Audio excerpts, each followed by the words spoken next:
I remember that feeling. It's Friday, 5 p.m. You're walking out of the glass tower in Midtown, and for the first time in 10 years, the air actually feels different. You just got the vice president title, you got the corner office, and most importantly, you got a pay raise that makes your previous salary look like pocket change.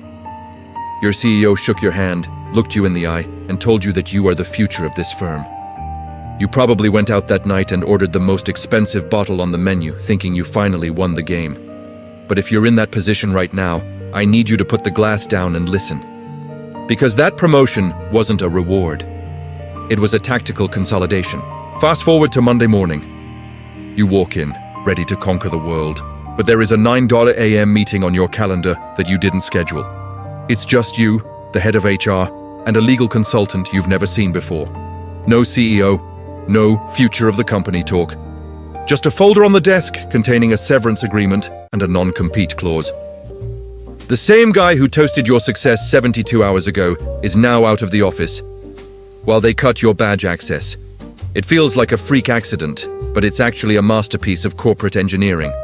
In the world of elite management, promoting a veteran is the cleanest way to prep them for the exit.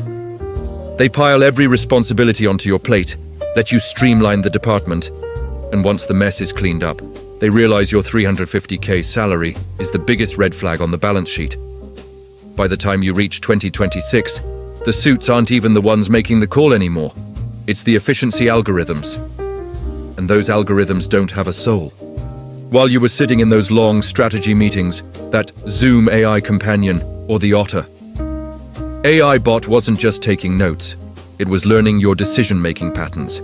It was learning how to summarize your expertise into a few lines of code that a junior associate can now execute for $40 an hour. That fat raise they gave you was just hush money to keep you motivated while you unknowingly trained your own digital replacement. Once the machine knows what you know, you aren't an asset. You're an overpaid legacy system that needs to be decommissioned. Let's talk about that extra $2,000 a month they added to your paycheck. On paper, it looks like a life changer. But let's be real about the math in a high-tax state like New York or California.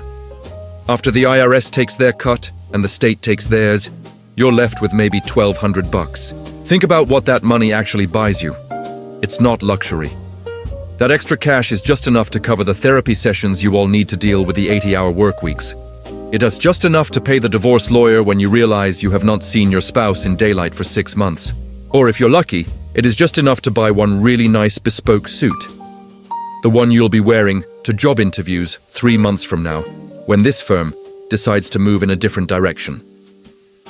Every dollar of that raise is actually a debt you're paying to your own mental health.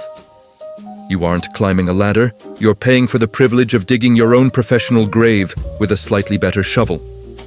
Don't be the person who gets blindsided. In this era, loyalty isn't a badge of honor, it's a target. The longer you stay, the more expensive you become to insure and the more institutional knowledge you have that they rather automate. Replacing you with a couple of hungry Gen Z kids who will live at the office just to have a prestigious logo on their resume is just basic math. They call it Agile Restructuring. I call it a pump and dump scheme where the product is your life.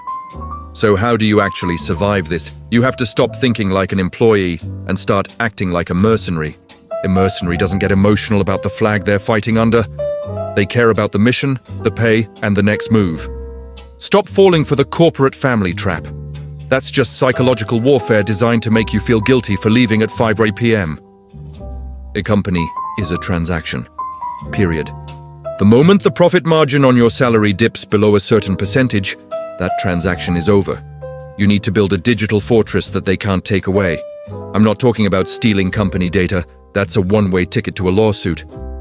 I'm talking about building a personal brand and a network that is so deep, the clients follow you, not the firm. You want to be the person where, if your Slack access gets cut tomorrow, the industry AS biggest players are the ones calling your personal cell to ask where you are going next. Your real value isn't the title on your business card. It's what stays in the room after you walk out. The battlefield is changing fast, and the algorithms are getting smarter every day. But a mercenary with elite, unbottable skills and a cold, realistic view of the world will always find a way to get paid. The next time they offer you a big promotion and a corner office, don't just say thank you. Look for the exit signs. Check your flight risk status. Keep your skills sharp, keep your network independent, and always, always keep one eye on the door.